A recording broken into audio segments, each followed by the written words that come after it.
Hey there, coaches. I'm Rich Prado, owner of Play in School and host of Travel Ball Talk, where I talk to travel ball coaches from the best organizations about the current and future state of travel baseball. Today's call features Steve DiTrolio, team director for the Diamond Jacks. The Jacks are the home team of the incredible facility in Flemington, New Jersey, Diamond Nation. I hope you enjoy this episode of Travel Ball Talk. All right, welcome back to another episode of Travel Ball Talk. We're headed back to New Jersey. Little known fact, I was born in New Jersey, but I don't tell anybody. But apparently, through this podcast, I'm visiting New Jersey every week or so. I think this is my fourth trip to New Jersey. Today, we're going up to Diamond Nation, and almost every travel ball player east of the Mississippi knows Diamond Nation. And we're going to be talking with Steve DiTrolio. He's one of the team directors of the Diamond Jacks, which is the travel organization based out of Diamond Nation. Steve, how you doing, man? Hey, Rich. Thanks for having me. Yeah, no problem, man. I'm just trying to go back over the last few calls. We've had, John Wells from Baseball U out of New Jersey. We had Robert Maida with Niners Baseball out of New Jersey. We had... somebody was right before Wells. This is how my memory works, when you get to the advanced age. Oh, we had Duke Baxter from Zoned out of New Jersey. So yeah, New Jersey just keeps popping up and up and up. Now you are kind of further west, if I remember. You're out of Flemington, New Jersey. And I was just looking online, man. Flemington looks nice. They call New Jersey the Garden State. Everybody thinks it's just that all of New Jersey is a suburb of New York City, right? But that's not really the truth. Tell me a little bit about Flemington real quick, and then I want to find out about you and about the Diamond Jacks. Yeah, sure. Flemington is located in Hunterdon County. Like we spoke about, Hunterdon County is gorgeous. It's kind of used to be farmland. I think it's starting to kind of get built up a little bit. I think Diamond Nation actually has a little bit to do with that. A lot of industry coming in, and with restaurants and hotels, and the Diamond Nation owner, the owner group, they're trying to actually build up downtown Flemington. There's a project in place that they're trying to put forth, and I think they're doing a really good job of just really growing that area, and it's becoming an attraction. And I think they're going to continue to progress it. So. But yeah, it's about 45 minutes from New York City. It's, I would say, maybe an hour and change from maybe like the Jersey Shore area. So I think most people could probably get to Diamond Nation in about an hour and 15, hour and 25 minutes throughout New Jersey to where they are. Down in like Cumberland County, which is almost like south by like Atlantic City, that may take a little bit further. It might be almost closer to 2 hours just how you have to get to Diamond Nation. But yeah. Still, you can make it there in a day. Definitely. How about from Philly? How far are you from Philadelphia? About the same. It's probably about 2 hours. Got it. With traffic and whatnot, it's probably about 2 hours. Got it. Now, so it's a straight shot for most. So for those of you who are maybe west of the Mississippi and you're unfamiliar with Diamond Nation, I'll give you the short sort of the outsider's perspective, and then I'm sure Steve is going to give us a lot more detail. But basically, it's become one of the premier tournament destinations for travel baseball at the age group that we mostly care about, with the older age group. These recruiting classes, all turf fields, and like I was telling Steve, the scouting report that I hear is just how well the college coaches are taken care of, and I'm sure he can talk to that. But this is a place that pretty much every week during the summer you're hearing about teams, from the Mid-Atlantic through New England, sort of descending upon, little old Flemington, New Jersey. But let's take a pause there. And let's back up and get to know you a little bit, Steve, before we go too deep. I tell everybody, most of the baseball guys play T-ball, so you don't have to take us all the way back to your T-ball days, but maybe back us up and sort of give us your adult background a little bit, and then catch us up with the Diamond Jacks and the whole story of how you came to be with the Diamond Jacks and Diamond Nation. Yeah, sure. So just quick recap. Played Division III baseball. Little school in New Jersey called Upsala College. It's actually unfortunately not there anymore. They closed down. It was basically a private institution. That just they couldn't stay open anymore. So kind of very unfortunate. How many students were there when you were there? It's probably, I want to say maybe like 4,000. It was small. That's, it wasn't very big. It was. There's a lot of state schools in New Jersey. Yeah. And I think competing with a lot of the state institutions, I think it just was an uphill battle. All right. But great program. Fred Hill, Coach Hill from Rutgers University, I think went there. And I think there were some other, decent former players that came out of there. By no means a powerhouse. Just a, decent little baseball school. Uh-huh. So then from there, just moved on. Looked to kind of stay in the coaching. Went back to my high school, which probably a lot of coaches do. Trying to help out, did camps, helped out just volunteering wherever I could. My former high school coach was really good to me. He kind of just took me under his wing and said, you want to get into this, and I'll try to help you out as I can. So, with camps, and he kind of got me started with some lessons because he had a little lesson business that he was running. And then from there, really just kind of was just trying to make contacts, network. I think it's a little bit different back then than it is now because I think you had to volunteer a little bit more than the kids do now. I think a lot of these young coaches don't understand how good they have it. You can probably get a paid travel job and make good money for yourself at 21, 22 years of age. Back then, you really had to grind. You had to just find camps and hook up wherever you could and maybe volunteer at local legion and whatnot. So I did the gamut. I did everything I could to kind of just keep moving along. I was fortunate that I had a friend of mine that was it was his wife now. He was dating a girl that his father was kind of the head of Little League program and a lot of amateur baseball teams up in North Jersey. And the head coach at Bloomfield College, Matt Belford, who also runs Full Count Baseball, he called and said he was looking for assistant coaches. My buddy, who was on vacation, just overheard the conversation with his future father-in-law and said, "Hey, my buddy's a coach. He's looking for a job." And one thing led to another. And, I'm coaching at Bloomfield College with Matt Belford and a couple other really good dudes that, we were just young and, just trying to, make it, do our thing. So I did that for a couple of years. I met some really good coaches, Timmy Banos, who actually ended up running Full Count Baseball for Matt, and we can kind of get into that a little bit. But from there, I went with Coach Tim. Tim Banos was the head of Edison American Legion. He was the head coach. Yeah. He asked me to coach with him. I coached there. And then from there, I get a call from my future boss, Keith Dilgard from the Diamond Jacks, and said, "Hey, I got your name. Would you be interested in coming for an interview to come potentially coach with us?" And at the time, this is where, this is going back now, 06, 07. So really, Legion baseball was still pretty big in New Jersey. We had a really good team. We just came off a regional final that we lost. We were basically one game going from the Legion World Series, which was a heartbreaker, but it was still a great experience. So at that time, I had really, fall baseball was just starting because the Legion went into mid-August. I go to the interview with Diamond Nation. Still have known nothing about travel baseball or what really travel baseball was. I sit down, and the first thing they did was roll out a blueprint of what they were building. And I said, "Okay." I said, "You got my attention. Yeah. This looks pretty cool." And then really from there, I took the job. And, I've been there for going on 12 years. Let's talk. So it's been a. Let's talk about that blueprint because that blueprint has come to fruition and is now the reason why teams from New England to the Carolinas descend upon domination every weekend, right? Tell us about what this facility has turned into. Yeah, sure.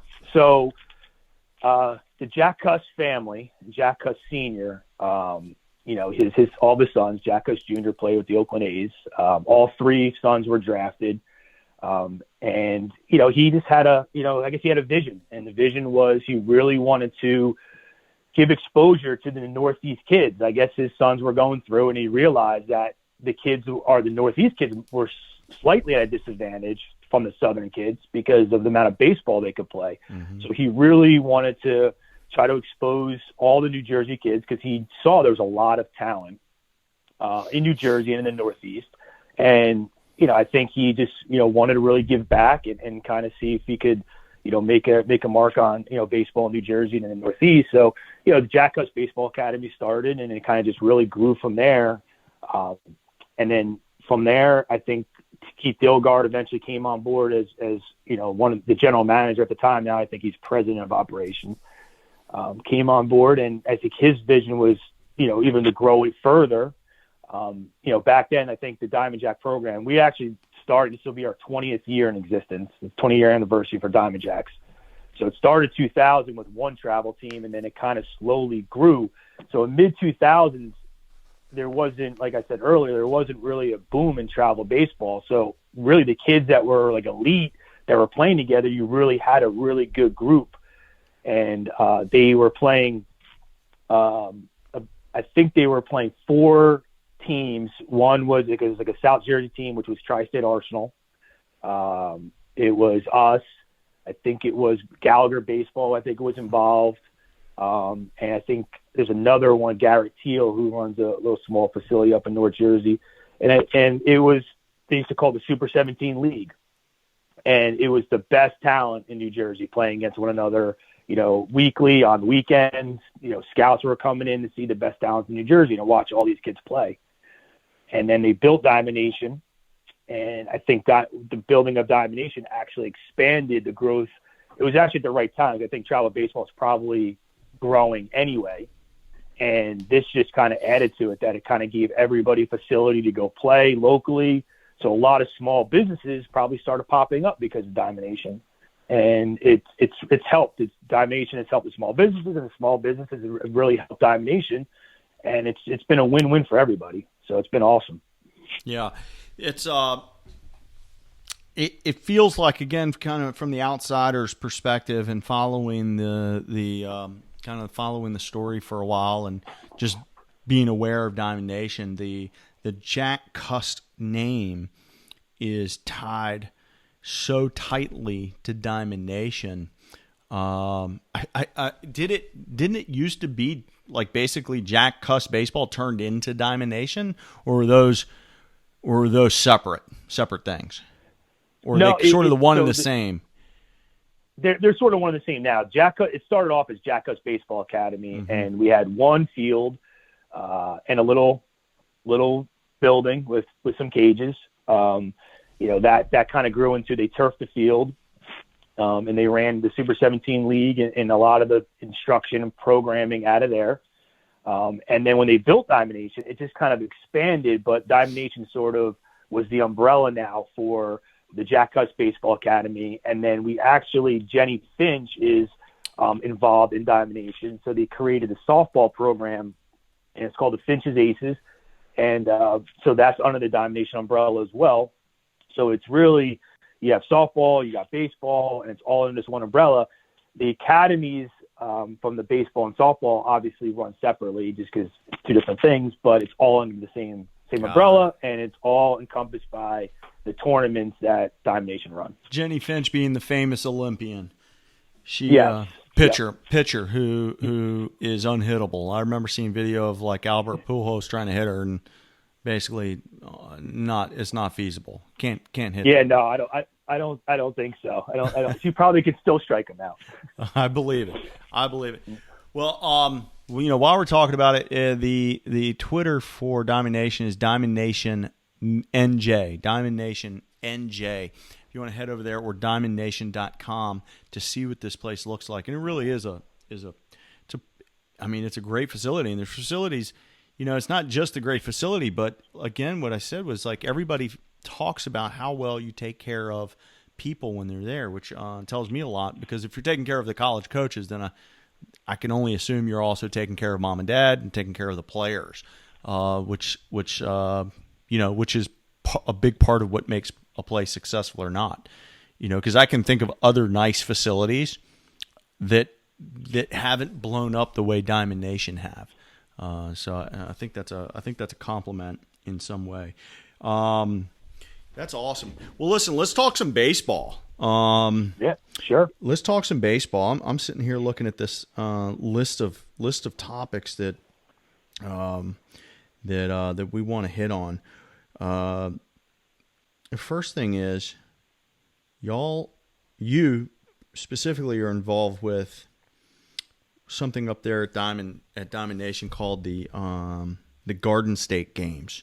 Can you tell us what the Garden State Games is, and how that fits into your summer?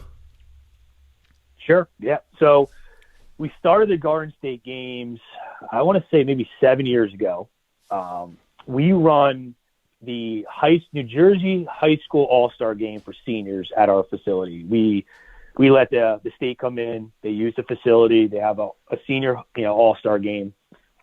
And it's great. It's a great event, and it was running for a few years. And I'm there. I'm thinking like there should be a junior game. I said this would be awesome because it would actually serve two purposes. One, you can kind of recognize some of the talent from that previous year, as well as maybe give some exposure to these kids, to the college coaches. So it sort of started out like that, and we wanted to make it free because we wanted to make sure there was any restrictions where people couldn't attend.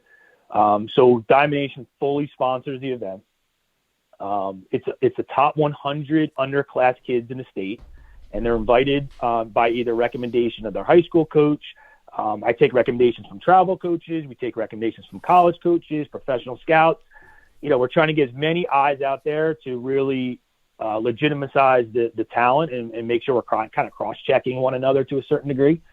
And everyone's been great. Everyone's been very helpful in making sure we identify the right talent.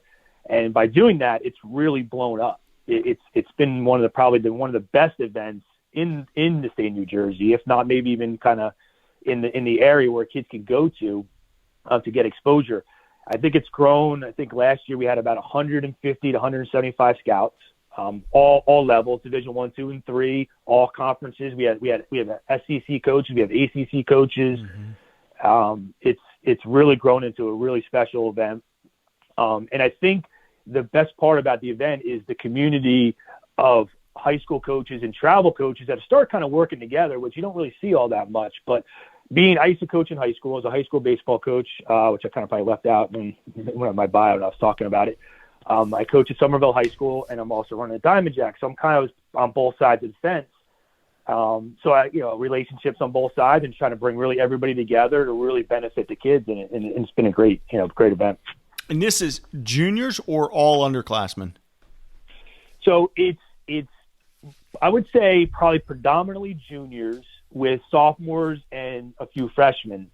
So what we were trying to do is we were trying to obviously identify the best talent we could. And at the time, 7 years ago, the landscape of college recruiting was a little bit different. Mm-hmm. The junior class was probably still, out there and trying to showcase, maybe not as much anymore, just due to the rampant pace of the college recruiting. But so we probably started bringing in a little bit more sophomores just to make sure that the coaches are getting enough to see, because we obviously want to give the exposure to the kids, and we want the coaches to really benefit it as well. So it's kind of like a two-way street where, we're trying to take care of the kids, but we're also really trying to take care of the college coaches and give them another event. And it sort of kicks off the summer. So if coaches come in, they see a couple sophomores maybe they haven't seen, mm-hmm. and it's usually the case. There's usually a couple kids that pop at that event. Then they get to follow them for the next few weeks of the summer and then decide, what they're going to do. But so we've been it was junior heavy, and it's probably starting to taper off from the juniors. Maybe it's going to be a little bit more sophomore heavy this year. And then we'll still take juniors, obviously. And the freshmen, we've taken a couple freshmen. We've probably taken about 5 to 7 freshmen every single year. And this, if I remember from when we spoke before, this is a free event for the players. Free event. Yep, it's a free event. It's totally paid by Diamond Nation. That's pretty cool. Yeah, Yeah, I think it was when we spoke about it, we didn't want to charge, and Diamond Nation kind of wanted to give back a little bit in terms of, showing the appreciation of all these kids, because most of these kids come to Diamond Nation to play. So to show the appreciation that, we recognize that, the kids are coming through, so we're gonna put on an event for them, and for the college coaches, because the same thing. The coaches, are coming through Diamond Nation very frequently, so let's give them something to really gravitate and really, be excited about. So that's kind of how it started. That sounds like a pretty awesome event. We have a kind of a similar setup here in Virginia that's known as the Commonwealth Games, but the baseball part is just part of it's sort of a sports celebration. So there's it's almost like a little mini Olympics, if you will. I don't know if that's a poor way to describe it, but it's not just a baseball event, which sounds like your event there is just a baseball. It's a 1 day or 2 day deal, and that's that. But what a great way to get all the top players in one place.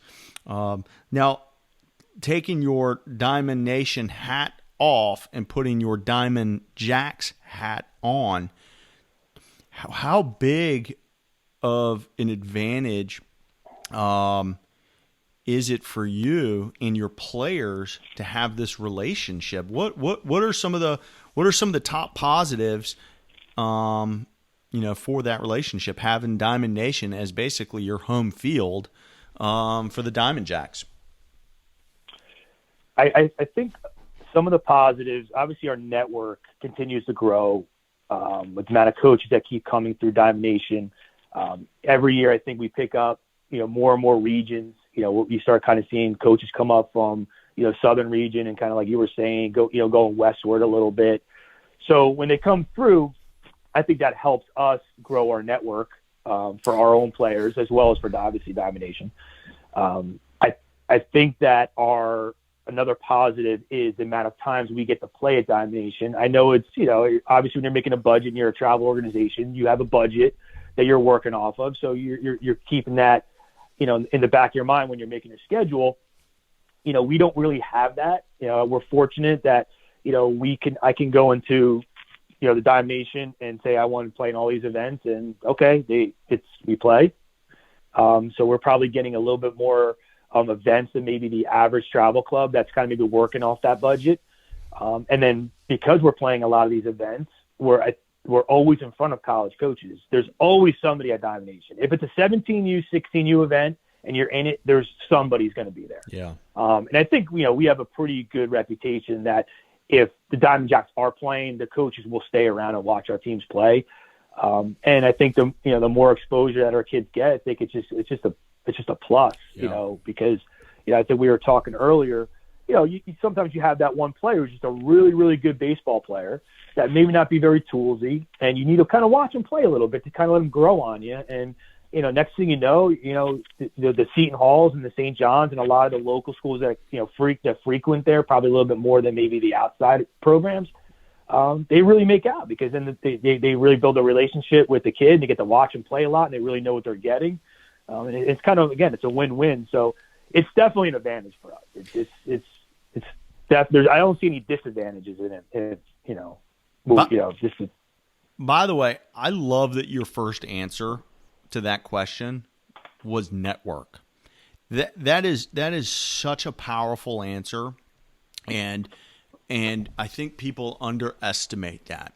I think players underestimate the power of networking. I think coaches underestimate the power of networking, but it is such an awesome answer because, some coaches. Sure, everybody knows some coaches, but every time you can add one more name to your Rolodex, you input one more name and number into your cell phone, that has a disproportionate ability to impact players, not just today, but tomorrow and next year and the year after that and the year after that.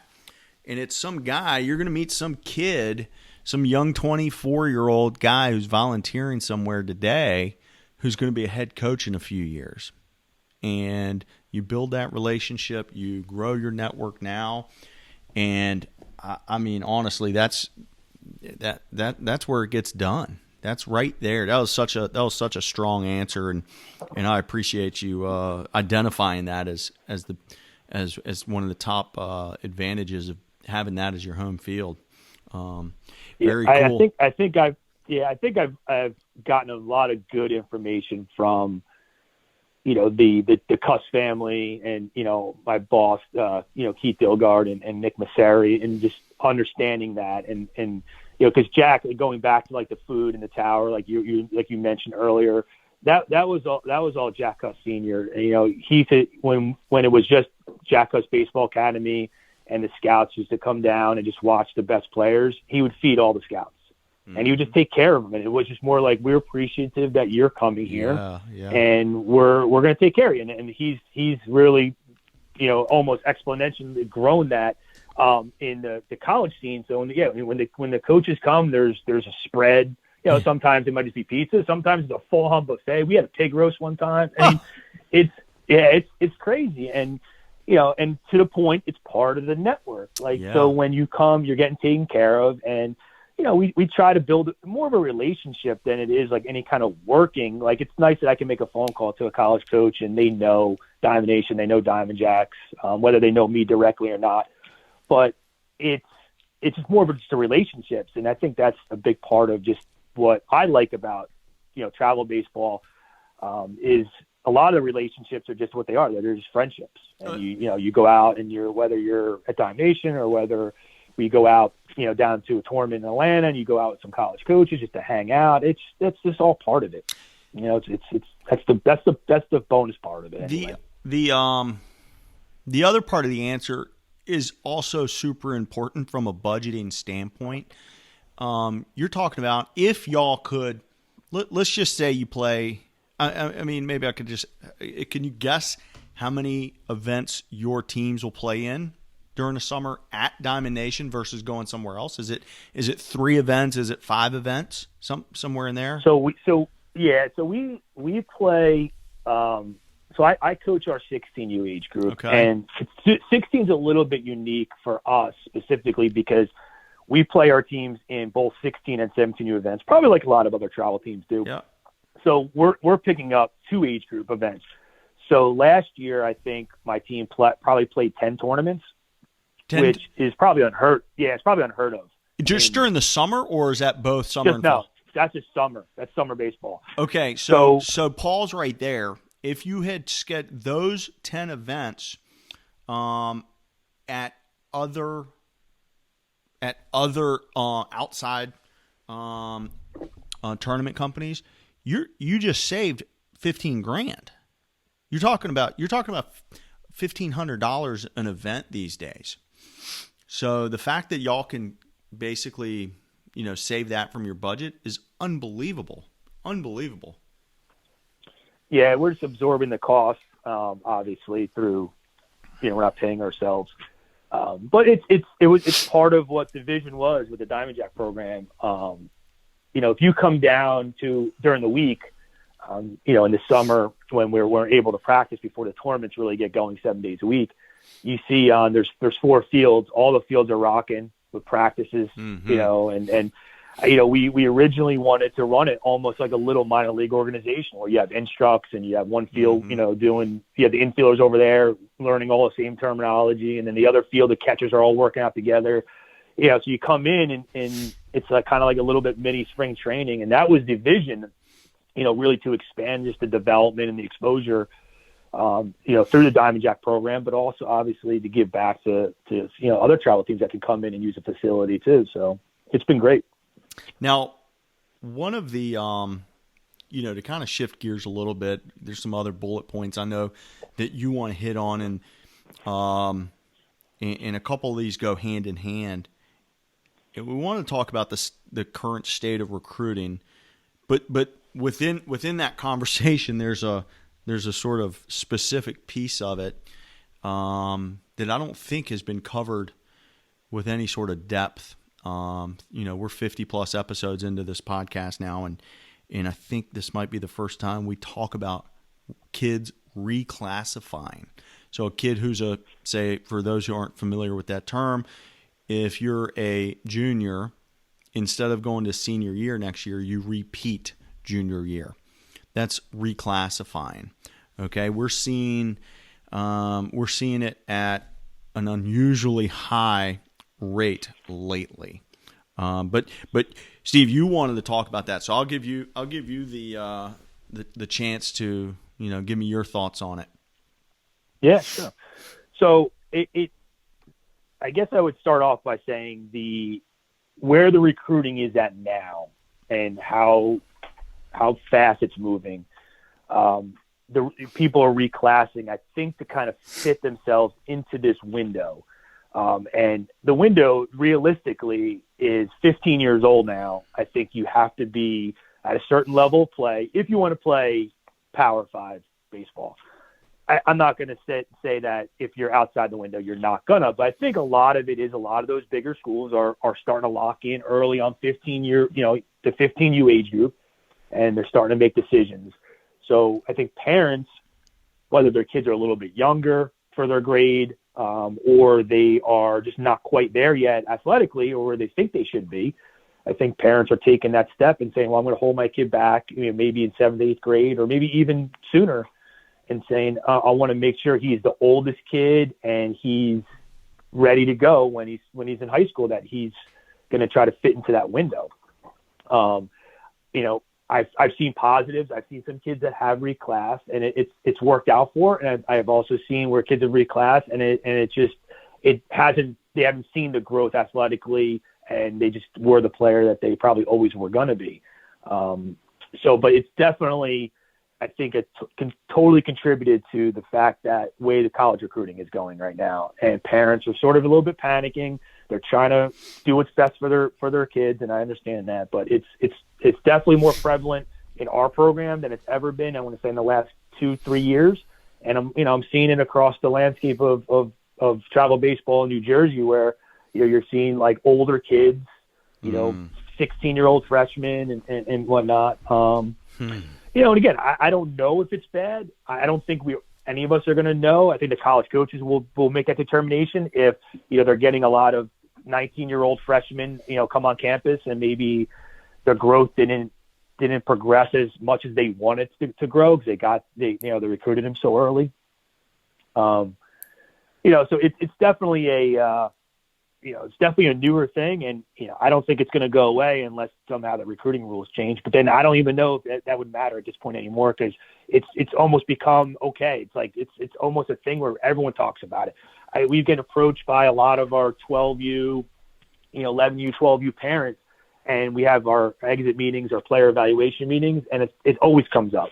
What do we think about reclass? And should we do it? And they're looking for answers and see how they can kind of fit, and do what's right, what's best for their son.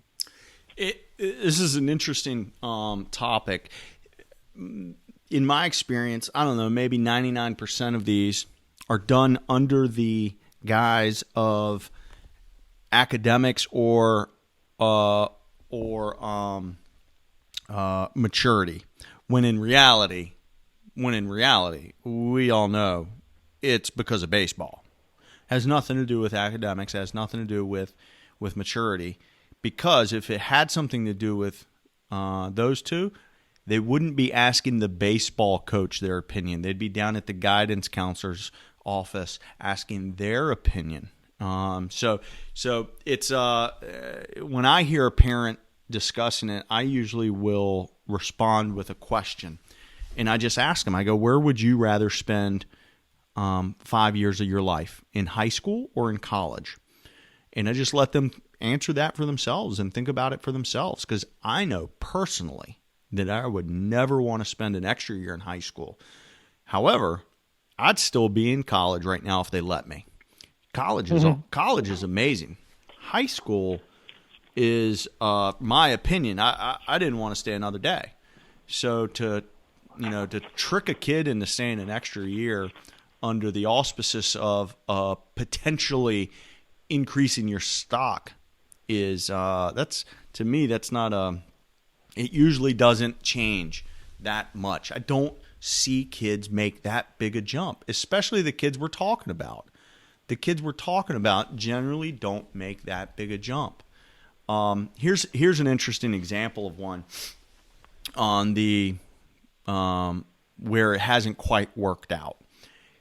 There was a local kid did an extra year at the local private school in hopes of getting a Division I scholarship. So guess what? It worked. Thumbs up. Thumbs up.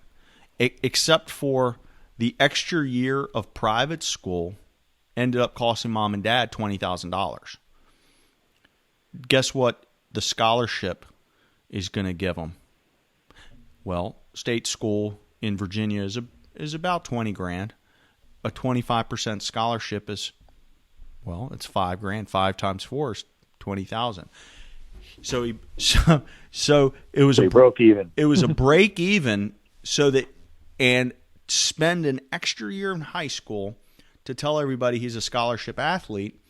He that he basically bought, and the kid is getting 0 ABs. He's not playing, and I'm like, this kid could have been a Division III All-American with regionals underneath his belt had he gone to one of the ODAC schools instead of going and playing, kind of low to mediocre Division I baseball. So it's a weird thing, man.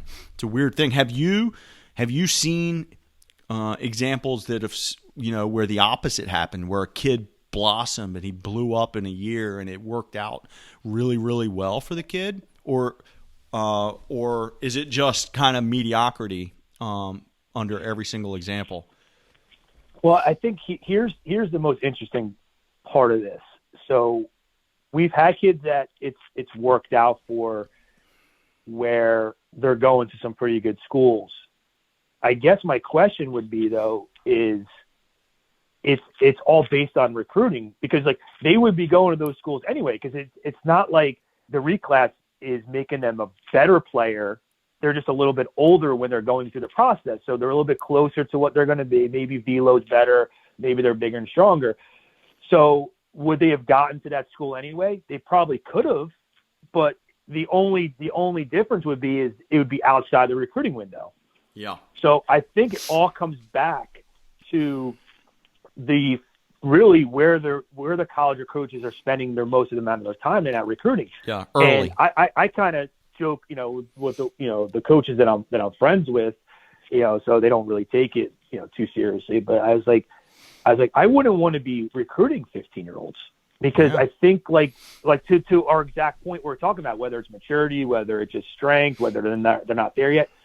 I feel like most 15-year-olds aren't making that jump yet physically. Like they're ones that are they're not man strong. Yeah, not yet, right? They haven't hit their growth spurt yet. Most 15s. Now, if they did, maybe they're a little bit older for their grade. Maybe they're just worse. They started kindergarten or elementary school a little bit later, so they're a little bit older. But I'm looking at like our program specifically, and I'm seeing a lot of kids make jumps from 15 to 16. So I'm like, okay, at 15 he wasn't ready to go to this school, but now at 16, now he made his jump. He got bigger, stronger. Maybe the maturity mentally, it all starts to come together. But then the schools are like, well, we're sort of done with that class. So we're done. So it wasn't like these kids had a reclass and it all sort of made them into better players. I think it just put them in the recruiting window, because the 85 to 87 mile an hour kid who's a freshman, okay, if he was a sophomore, you look at him and be like, yeah, okay, he's only 85 to 87 as a sophomore. Well, if he's a freshman, how much more is he going to get? At some point, it's going to catch up, right? It's either going to catch up sophomore year, or it'll catch up his junior year, or it'll catch up his senior year. At some point, he's not going to go from 85 to 87 as a freshman, then 95 as a senior. Right. He's eventually going to peak out. And so, again, I think it's just all to fit into this window. That's an interesting perspective. One of the things that I don't have a lot of experience in, but you look at a sport like hockey, and it is my understanding that at least what used to be totally normal was that kids were almost routinely, it was like the normal thing to do a prep or 2 years of prep, so that your freshman class is coming in at like 19 and 20 years old. Normal, like regular. Very few high school kids. Now, again, somebody can check me on this. I got very limited experience, but it sounds legit to me, thinking about how physical that game is. Where coaches, they might commit a guy, but it's under the understanding that he's not showing up on campus for a couple of years because he's going to prep after high school, which is kind of interesting. I'm actually glad you brought up hockey, because I was actually going to bring it up. I've been saying it for a while now. I think baseball we're just not there yet, but we're going to be. It's gonna follow the hockey model. Well, I feel like hockey. Yeah, I'm sorry. No, well, it's the system's already in place. It's called junior college. I'm scratching my head, going, if my job were on the line. If I'm a mid-major coach and my job is on the line, do I want to risk my job by committing a 15-year-old who's not going to roll into campus for several years? And man, I hope that kid progresses. I hope he gets better. I hope he doesn't plateau. Or am I going to look at that junior college kid who's got 150 ABs against 20-year-olds, not against 15-year-olds, right? So it strikes me as a little weird that we're not seeing more programs that are recruiting the JUCOs way heavier. I'm talking about like entire classes of junior college players. I'm not seeing that, and it strikes me as a little weird. If my job's on the line, and I know I've got to win next year, man, I'm going to bring in a bunch of 20-year-olds who have college playing experience. That's just me. I don't know. Yeah, well, I think from that standpoint, I think you're right. I think from the college coach's perspective, you're almost better off.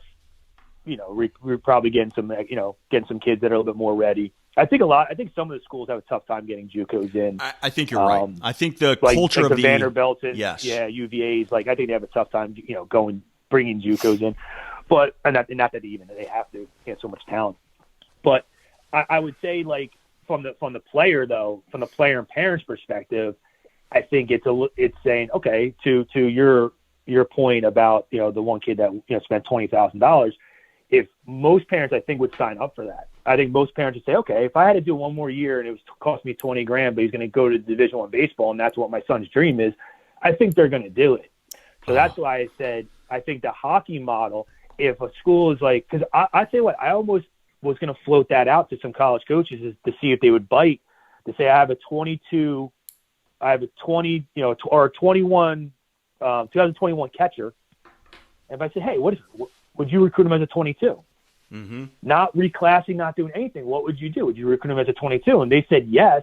Then you find out, okay, you tell the kid, he said, now, listen, you're being recruited as a 22.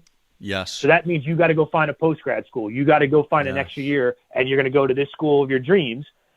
Everyone would sign up for that. I just don't think we're there yet, but I think we're going there. We've had on the show a bunch of guys who are running the academies, and I don't mean like a Diamond Jacks academy. I mean like academies where it's high school programs. Okay, so think IMG light. Yeah, IMG. Right. So we've had on.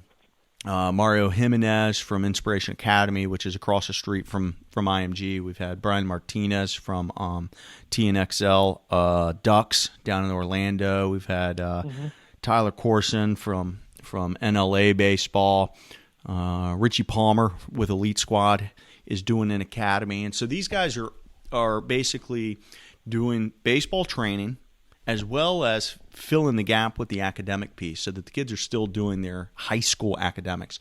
So what you're talking about is actually a dream scenario for some kids, not for every kid, but for some kids where you graduate, right? You graduate today, and then you do a year of just baseball training. Now, you might want to pick up a you know, it might be a good idea to pick up a junior college class or whatever. But you're talking about just delaying enrollment in college for a year, right? Mm-hmm. Right? Like up your way. Rutgers signs you. You're a 2020 kid. And instead of showing up in September of 2020, you roll in September of 2021. And you have a whole year between graduating as a senior to showing up as a freshman. And train. I love that idea. I personally, you know, it's a call it a gap year. You know what I mean? Because that's what it is, where you can get bigger. There's some couple coaches up here, some travel guys that we've actually talked about. You know, more like just BSing and not like anything serious, but that could be a potential thing, like a gap year league, or you know, if you come in, because the toughest part would be, okay, where's the kid actually going to play games for that last year? Yeah. But like we had a kid a couple years ago. Now it's probably more than a couple, maybe like 6 or 7 years ago, heading into his junior summer, which back then, like your junior summer was your summer. Like that's where you made your bones and you had to get your scholarship. He ends up breaking his wrist the first tournament. So he's out. He's out for the whole entire summer. But he had a lot of interest. A lot of guys were waiting to see him. They liked him. Yeah. But one school made him an offer and said, "We're gonna give you an offer, but it's gonna be for the next year." So whatever, I forget what grad. Maybe it was like a 2014 kid. So it was like, we're going to give you a scholarship for as if you're a 15. Mm-hmm. So then what he did was he had to go find a post grad year. So he actually went to IMG. Yeah. He spent his extra year, went to IMG, played for the year, and then he went to his Division I school. Yeah. And that was years ago. But I think now the way things are moving and kids are missing, like that, again, this window is so small. You know, you're trying to fit all these kids in this little small window, and no one's mature enough to fit into this window.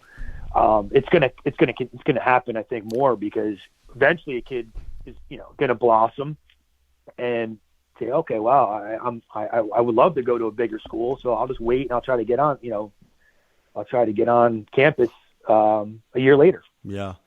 You know, it's interesting. I've seen some phenoms.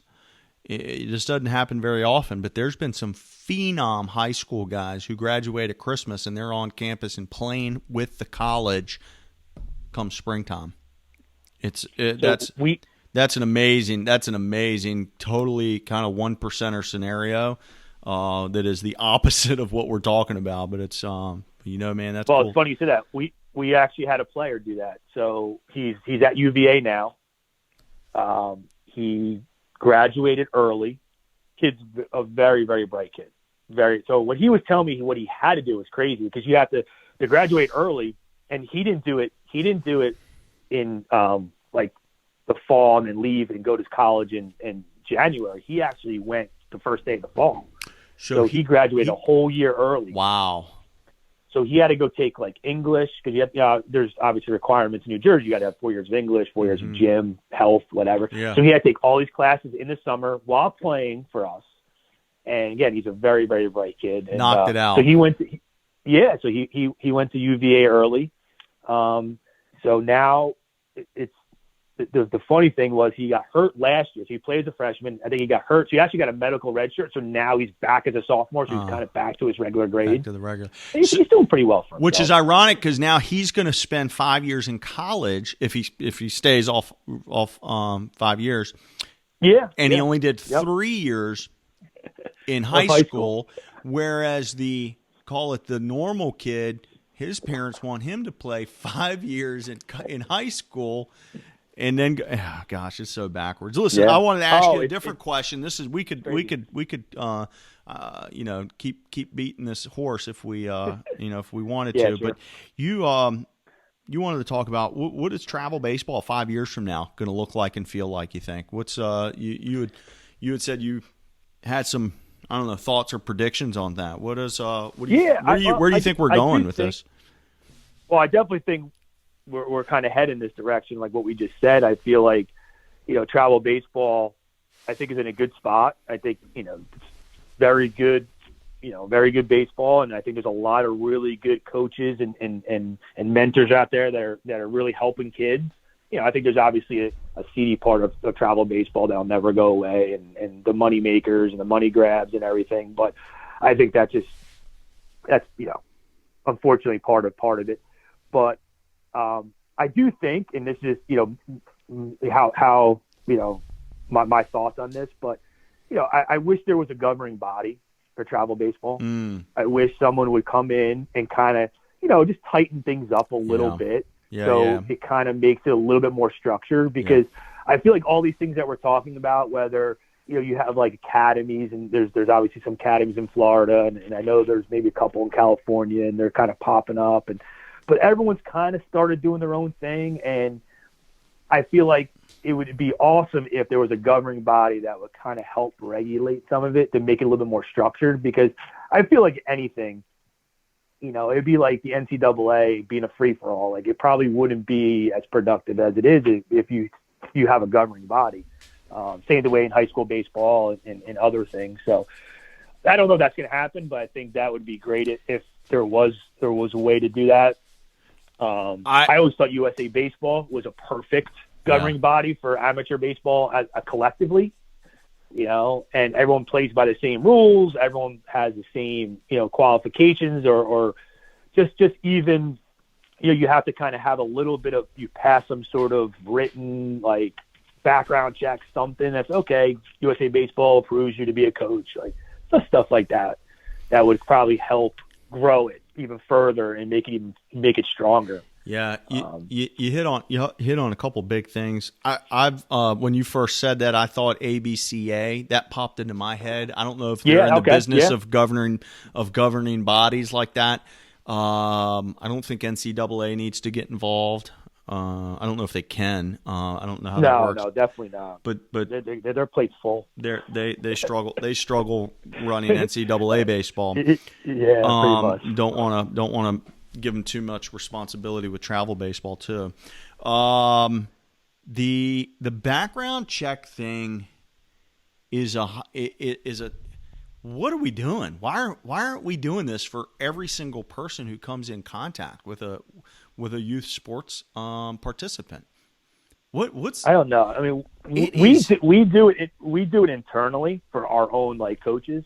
But like obviously, when you come to Diamond Nation, teams signing up, sure, you don't know. So there is a hang on, flipping back in my notes, and I'm going to try to do this quickly. Jerry Daniels, he's out of St. Louis, who has run. Gosh, he's been involved with everything, but he's the one who runs Check Coach now, that's based out of the St. Louis area, and you're starting to see more travel organizations that are running their coaches through this Check Coach sort of certification process, which deals heavily in the background checks. And I'm just sitting there scratching my head, going, why isn't this like mandated? Like, honestly, you guys are in a unique position. You guys could lead the charge where you say, hey, coach, appreciate y'all signing up for the event in June. Before y'all show up, every single coach has to go through whatever certification y'all choose, whatever background check. Because the reality is, could be some creeper who comes in on some other team who ends up getting in some sort of situation with one of your players. Like, your coaches are good because you background checked them. But not knowing what the other coaches are, honestly, I would encourage Perfect Game. I would encourage USA Baseball, PBR, begin mandating this. And yeah, there's going to be some people who are upset. Oh, it's a money grab. Nah, you don't really make a whole lot of money on background checks. So yeah, y'all, I would encourage y'all. I think that's a huge topic. I think the coaching certification piece of it, the making sure the dad coach has a basic understanding, I think that's cool, but I don't think that's as important as the let's make sure he's not a sexual predator who's coming around 5,000 youth athletes this weekend. That's a little more important to me. You know what I always thought was very interesting, and as a parent, it really opened my eyes even more than it did before I had children. But so parents will do anything for their kid. They'll move to certain towns. Like we were just having that conversation right before we got on this. Before, like, you're moved to a certain town and make sure the school district is appropriate or where you want your kid to go to school. You do all this stuff for that, but then they'll jump to a travel team, not even know the coach, not even have any history of the program, and they'll just put their kid, because you told me something what I wanted to hear, and I liked what I heard, and I'm just going to buy in, and I'm going to give you my son. Yeah, and crazy. I just find it interesting. I don't right, wrong, or indifferent. I just find it very interesting that parents are just you're so like focused on, I want my kid to be, a Division I athlete or professional athlete, that I just want anyone to tell me what I want to hear, and I'm just going to go jump ship, and I don't really know much about that program, or I didn't do any homework on the program, and I'm just going to trust that what they're telling me is true. I just find it very bizarre. Their logo comes with a good reputation, so that I understand. Like some of them, yes, some of them are undeniably very, very good, and but it's just funny to me. I just find that funny. Well, I think you've brought up a couple of really good topics today, man. And this thing about the coach background check, it fell under the topic of your predictions for baseball from 5 years away. I hope it doesn't take 5 years for this to become totally normal, totally regular and common, where every single person who's involved in youth sports has to be checked out. There's no reason not to. It's so simple. It's so simple to do, and it takes literally minutes and costs nothing. It costs nothing. So there will be people who cry because people always get bent out of shape about no matter what you do. So beyond that, looking at so that's 5 years out. Let's look at the current state of travel baseball. I always ask people to talk about the good, the bad, and the ugly. What are you seeing right now? Are there opportunities for improvement? I know there's a lot of good things going. Is there something that you love that you've seen recently within the state of travel baseball? Yeah, I do have some positives and some concerns, but I think some of the positives, I think I'm very excited about the tech stuff kind of getting involved a little bit. I know PBR, Perfect Game, you go to some events, they got TrackMan. I know PBR just did a partnership with Blast Motion. We actually did a partnership for our program internally with Blast Motion. So I think a lot of that's pretty cool. I think that's kind of like the next phase of baseball, coming down probably from professional baseball. In a lot of the analytics. And I think the more that we all can learn this thing together, I think that's the beauty of this. I'm calling college coaches and trying to pick their brain on like how they're using a Rapsodo or Blast Motion, and they're kind of learning it too. So we're kind of all in this together. Yeah. And I think it's really good for the kids because it's just really going to benefit the kids even more. Mm-hmm. I don't think it's any kind of be all end all. Like it's going to take over, regular. I think you still need to be a pretty good coach, and I think you need to be able to decipher the information. But I do like that. I like how, I think just like the exposure.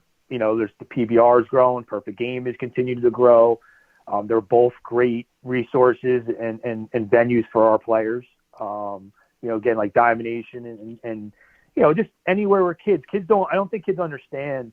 What they really have, and what baseball is like now, to what it was when we were playing, right? Yeah. Like I never played a night game. I mean, how many night games do you think you played in your life? Maybe two?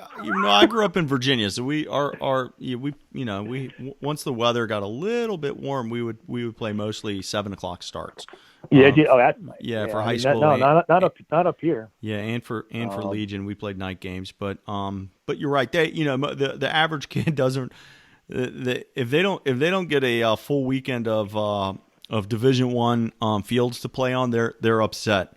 I don't think I played on a Division I field until I enrolled in college. So these kids are definitely blessed. The exposure thing is, I mean, honestly, in 2020, it's never been easier. Like when I see, if a travel team's like top selling point is that they can provide exposure. I'm like, well, that's easy. Like, are you charging $4,000 for the summer to provide exposure? Like, that's literally the easiest thing in 2020. You know, you take a video and put it on Twitter and you get exposure. That easy. Yeah. I start off our recruiting seminar every year, and I always tell the first thing I say is excellence is hard to keep quiet. So if you're good, someone's going to find you. I mean, you're not under a rock anymore like you were. That's right. 10, 15, 20 years ago. So, if you're good, you're good. The interesting thing is, in my opinion, the summers have gotten so good. The summer circuit, the efficiency of it, where a coach can go to Diamond Nation and there's 50 teams and they can lock in on 1,000 players and get so much work done that I think it has actually, because of how good the summer is, it's actually making the fall sort of almost bad. Like, from a player stand, like, there's almost no, like, the fall has gone down because the summer's gone so up, right? Because a coach has gotten so much work done during the summer and seen that kid so many times. He had so many opportunities to see that kid. Like, okay, we get to fall. Do I stay on campus and run my practice with my own team? Or do I go see that kid for the 27th time? Because I've already seen him 26 times this summer, right? So that's a little bit of a weird thing of, like, too much efficiency is almost cannibalizing what the falls used to be awesome, I think, and it seems like each fall is getting a little less productive. Well, I think it's you're 100% right. I think it's the summers are better. I also think the recruiting window they shrunk it in the fall. Right now it's like 4 or 5 weeks. It's so small. Yeah. And I also think too, whether right, wrong, or indifferent, I think some pitchers are shutting down maybe a little bit earlier than they did in the past. Maybe not even for any other reason than they're just a little bit nervous for all the stuff, obviously, with the arm injuries. But yeah, you're right. I mean, the summers are awesome and you get so much done. Again, we were talking about it. You could sit up at Diamond Nation and see a ton of talent. Then you go to Georgia and you see a ton of talent. You go to, there's another event up in Boston that's a great event. You get, ton of exposure. So, yeah, you could probably get majority of your stuff done. Yeah. And then maybe you come out and you see some local kids, here and there throughout the fall. But it's become, and that's a really positive thing. That it's making the job a little better for the college coach, because back in the day they'd have to get in the car just to go see one kid. Well, now when they get in the car, they can go see 20 or 100 or 200. You know what I mean? Like, they're going to get to see so much more at the same field than they did, 20 years ago. It's 180 degrees from what the job was like 20 years ago. So, what else, man? I want to be respectful of your time. You have any other thoughts or ideas that you want to get off your chest before we say goodbye today? Yeah. Well, I think that was some of the positives. I think I wouldn't say negatives, but I think some of the stuff that I would love to see tighten up, or maybe add a little more structure. I'm a very structured. I like structure. So like when I walk on a field and you see a younger coach, it's always a younger guy. It's not usually the older guys. It's a younger kid, maybe right at college. He's coaching third base without a hat on. He's wearing slides, like this stuff like that. Because I feel like there's so many good things about travel baseball, and then immediately you see that and you're like, that just brings it down. Like, that takes the integrity out of the sport, if you will. And I'm like, that just it bothers me to no end. And just little things like that. I would love to see. And yeah, I think that's why I always Are you full uni with No. With no, listen, you got the stopwatch hanging out the back pocket and hooked on your belt loop? I am not full uni by any means. Trust me. And I'm probably not the guy to even talk about this, because probably a lot of guys look a heck of a lot better than me. I know when they're coaching. Listen, I don't coach anymore, but when I'm on when I go out to film a crew of players, I'm usually in flip flops with sunglasses and a hoodie on to keep the sun out of my off my skin. Long sleeve hoodie, sunglasses. I try and cover up. I do the Unabomber look pretty good during the summertime, so people look at me like and like honestly, I'm crazy. It's funny because there's some things like I don't have issues with. Like I actually don't mind like a bucket hat only because I understand like if you're wearing from 12 to 5 you're on a field and you're wearing it. Yeah, I mean it would be nice if you don't get any kind of skin issues, but it's like the no hat, the slides, or just like look professional. That's I got all, it. There's a line. There's a line somewhere in there. There's definitely a line. I got you. Absolutely. I got you. There's definitely a line. There, but like just little things like that. When you're like nitpicking. When you're around a bunch of impressionable teenagers, sometimes it's not only what you're wearing, but sort of how you're approaching the day, and the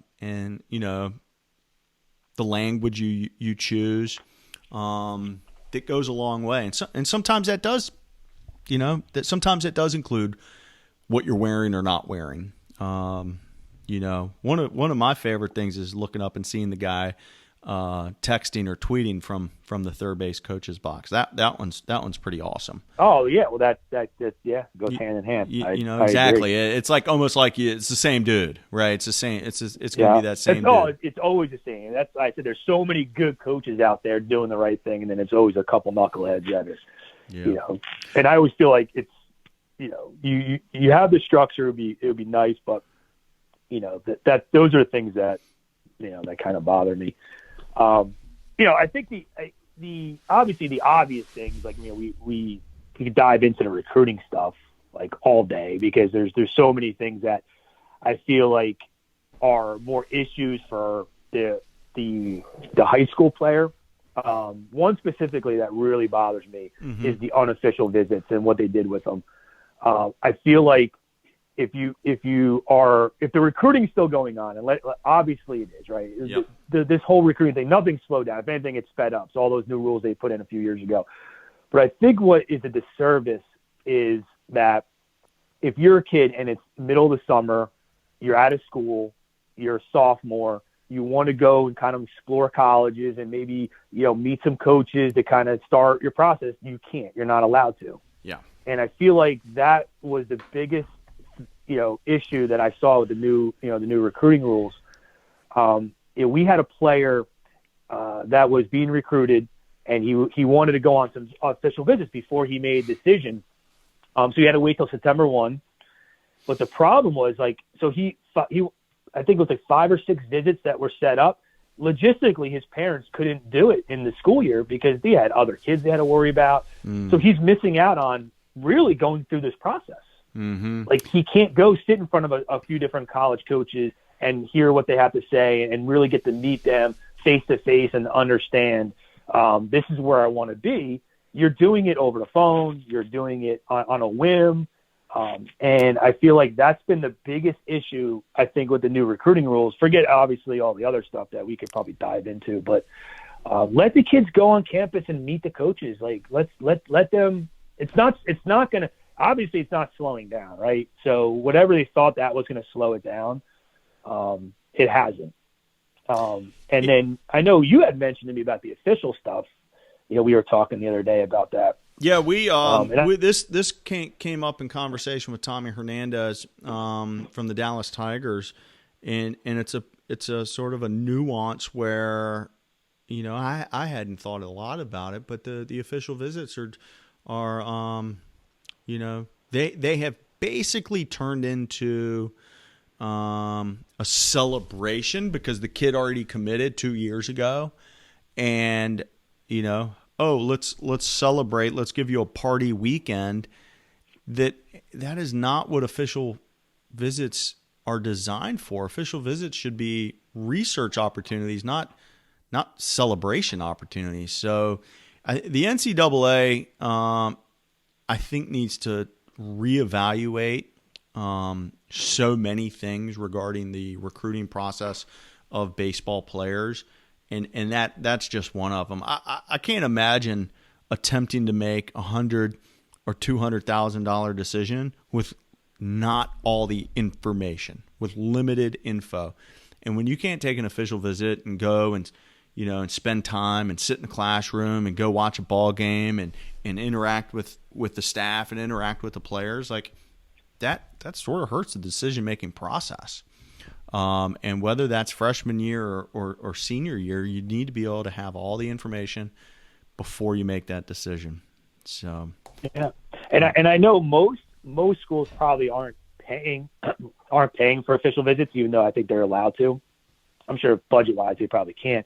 But I've run into a couple times where we've had players, they're not hurting, but they don't have expendable income. Maybe like some other parents, and other families. So they're being asked to go down to see the school and do a kind of a quote unquote like tour, even though they're not, it's like camp tour kind of deal. But they have to fly down there and they can't. They're like, I'm not going to flight, hotel, 2 people. Obviously they're going to go with a parent. Mm-hmm. So 2 flights, hotel room for the night. You're probably looking at like, $700-800 just to go check the school out. I think some parents that can't afford it are not going to put themselves in, any kind of financial trouble because they, maybe I'm going to like that school.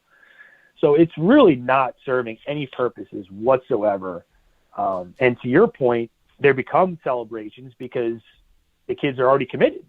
So it's like you have all these official visits. You have to find a way to use them. So you bring them in. You kind of you celebrate it. I mean, I totally understand how that came about, but I don't agree with it. I think they should be used to exactly what you said. They should be used for research opportunities and to help parents that maybe can't get down to a southern school. Like if it's a middle, of the school year or whatever in the winter, and you have to fly down to Florida per se, it's not cheap.